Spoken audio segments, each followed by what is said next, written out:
The first game I reviewed for this channel was Anger Force Reloaded, a self-styled 90s shmup that did a really good job of imitating the classic games from that era. And there are a lot of shmups that do this nowadays.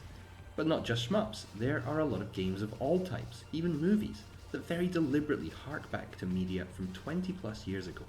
And a lot of them do a good job of capturing little elements from those times, tickling our nostalgia bones, bringing wry smiles to our faces. But they also never quite feel like the real thing. Design philosophies, cameras, technology, even audiences themselves have changed. Hold Anger Force, or even 90s set Captain Marvel, up alongside an actual game or movie from that era, and it's always immediately obvious which is which. That is until you play Rolling Gunner. See, this title doesn't look, play and feel like an imitation of a 20-year-old arcade game. It looks, plays and feels like it genuinely was one. From the pre-title storyboards to the game itself, whenever you sit down for a session of Rolling Gunner, hunch over your Switch and you can almost feel like it's 1999 and you are sitting on a torn leatherette stool in a darkened cavern somewhere in Kawasaki, the white plastic of a Blast City arcade cabinet encasing your screen. The only things missing are the smell of stale tobacco and the stack of 100 yen coins on your control console. Project Rolling Gunner have even gone so far as to produce a little arcade machine style instruction printout which fans can get from convenience store photocopiers. But is all this a good thing? Haven't games moved on and evolved since those times for a reason? Well, let's look more closely at the game and find out. In Rolling Gunner you pilot one of 3 ships. Each has what can loosely be described as a spread shot and a focus shot. The width of each ship's spread is different, as is their movement speed. Now the game is called Rolling Gunner because your guns literally roll around your ship. When firing your spread shot, part of your fire will always be directed to the right of the screen, but another part will fire in the opposite direction to your movement, allowing you to create a weak but all-encompassing hail of bullets. Your focus shot, on the other hand, once activated, will lock in one particular direction. This gives you a narrower but more intense attack. Using it also slows your movement speed. You also have a stack of bombs, and these are of a far more immense power than usual. Activating one doesn't just briefly clear the screen, its eruption reverberates through multiple thunderclaps, decimating enemies for several valuable seconds. None of these tools are particularly revolutionary, but they work nicely together, and while your rolling gun can take a little getting used to, it's not long before you're contentedly switching between weapons at ease and blasting away with full-throated abandon at the ships and ground-based enemies that the rolling gun system allows the game to throw at you from all sides. Of the 3 weapons at your disposal, it's actually the bombs that have probably the most intriguing usage. There's an auto-bomb function on all difficulties, but unlike a lot of games where an auto-bomb essentially functions as an extra life, here in original difficulty and above, the auto-bomb uses up your entire bomb stock. I really like this as it makes it hugely advantageous to make sure you are the one who hits detonate. But of course, you still don't want to just waste them any old time. This gives the consideration of bomb usage a much more integral place in your thinking than it occupies in most shmups. Even on casual and novice mode, where the autobomb only uses up one of your stock, there remains some element of risk as across all difficulties. An automatically dropped bomb is of significantly less power than one dropped with deliberate intent. Now, since I just mentioned the difficulties, let's take a quick look at them. There are 4, novice, casual, original and expert, and they're really well worked to provide an engaging game for absolutely anyone. Novice has its own section in the menu, marking it out as being separate from the others, and I think that's fair because it really is very easy. Experienced players ought to be able to 1cc this on their very first try. But if you're trying to get into the genre or get someone else into it, I think it's great that something so accessible has been included. For most players, casual and original will be where you spend most of your time. Casual is far from easy, especially in the later stages, but it should offer most players a realistic chance at a 1cc with just a little practice. On original, a 1cc will probably always be beyond me personally, but it's still the mode I've spent most of my time in, since it's essentially what would be the arcade mode and is great for score chasing. We'll get into scoring in a second, but just a quick word on expert mode. It doesn't begin in as intimidating a fashion as many other shmups, and while it does get real tough real quick, it's not quite the forbidden zone it so often can be. So yeah, let's get into the scoring. I'm going to focus on the original mode here, as things are slightly different in the lower difficulty. The mechanics I've described so far may well make a decent shmup, but what really elevates them to the next level is the way they are integrated into the wonderful and deep scoring system.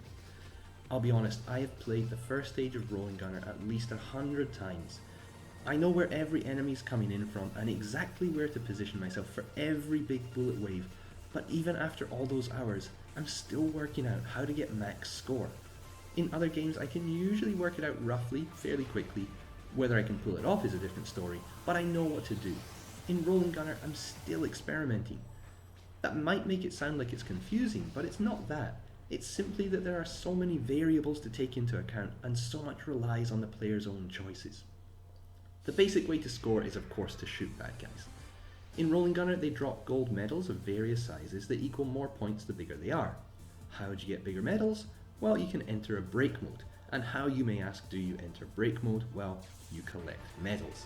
The way these two systems feed off and yet depend on each other is highly intriguing, and in theory, with enough enemies and correct timing, ought to allow you to sit in break mode for prolonged periods. Of course, things are never that simple, and getting hit or bombing ends the break, but you'll frequently find yourself able to jump into break mode after very short intervals in the enemy-filled later stages. Initially, you just take down enemies and scoop up medals, aiming to collect as many as you can. At 1000, you may activate break mode, or delay for a more opportune moment. You can get more medals in this initial phase by shooting enemies from closer range, bringing a large element of risk reward.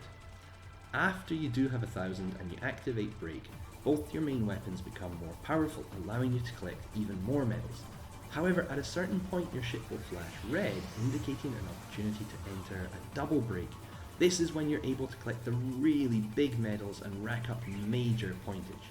However, jumping into double break ends things far more quickly than normal break mode, so again, it's a decision that's never clear cut. Finding the best ways to collect medals, the best times to activate break and double break, balancing timing to maximize medal collection against the added firepower for taking down bosses, and the brief moments of invulnerability the moment of activation brings, give the scoring, albeit in a thoroughly different manner, a depth that brings to mind Ikaruga in the way it almost transcends the boundaries of being a shmup. In short, it's an exciting and challenging scoring system that fully rewards risk and can handle hours of experimentation while still retaining some mystery. The first stage is fairly short and doesn't provide too much opportunity for scoring, but as mentioned, the latter stages fill up quickly and offer plentiful options for how to play things. There are 6 stages and all are a good length, taking place across a variety of backdrops and each culminating in a short cutscene of your victorious ship as it blasts off to its next destination. The backgrounds, and in fact the whole visual side of the game, didn't honestly stand out to me as being anything especially unique. In fact, if you close your eyes and imagine the generic locales you'd expect to see in an arcade shmup, you'd probably imagine exactly what Rolling Gunner serves up. And in many ways, maybe that is the point. Saying all that though, the game does do an excellent job where it counts, with bullets being clear at all times, little to no background interference causing confusion, and a smart but simple system employing colour at the edge of the screen, or even audio clues like the whir of helicopter rotor blades to warn you of incoming enemies. In terms of these enemies, there's good variation among all types, and a lot of different sizes, from your standard swarms of popcorn enemies to larger tanks and planes, mid-bosses and everything in between. Bosses, while not assuming forms you've never seen before, do engage in interesting to work out attacks, and each one plays differently, although all feel challenging and fun, but eminently fair to take on. Now, as I mentioned earlier, Rolling Gunner isn't an especially easy game, but other than the novice and casual difficulties, it offers a couple of ways to give you more of a fighting chance, while still maintaining its challenge. One is a practice mode, accessible from the main menu, which offers you a wealth of preferences. The other is the ability to restart a stage, rather than the whole game, from any point in any run. This does invalidate your score, but it's a great way to get to know the levels, and leaves you the opportunity to at least learn something, even if you screwed up disastrously in the middle of a stage.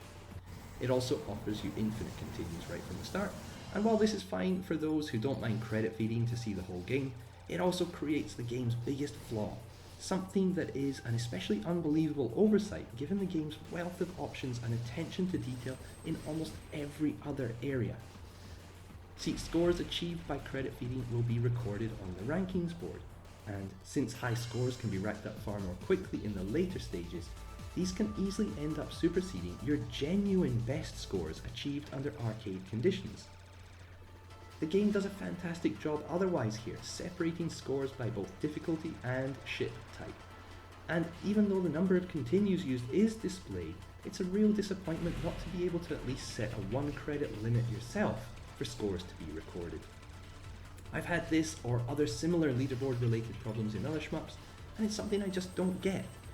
In crappy shmups made by studios with no previous history in the genre, I can kind of see why they missed it. But in a game like this, something that displays at every turn a respect for its player and genre that clearly reveals the developers to be proper fans themselves, I find it inexplicable. I don't know, if anyone watching can explain why this happens, let me know below. Maybe there's a perfectly good reason I'm not getting, but from where I'm standing, it's nothing more than an annoyance. Anyway, this niggle aside, Rolling Gunner can easily be ranked among the absolute best shmups on Switch. A lot of the other top games we have so far are a little bit out there, things like Blackbird for example. But here we have something that doesn't go out its way to be unique, instead managing to distill and refine the arcade formula to create something I wouldn't hesitate to call a modern classic. This is one of the best original shmups I have played in years, and if you haven't picked it up on the Japanese eShop already, the Western release is simply a must buy. I would put Rolling Gunner up in the absolute highest tier of shmups on Switch and rate it a very impressive 9.5 out of 10. As ever, let us know if you picked this up from the Japanese eShop or if you're getting the Western release. It's really a top quality title, and I'm sure there will be very few people who would be disappointed. Anyway, thanks for watching, and I will see you next time. Cheers.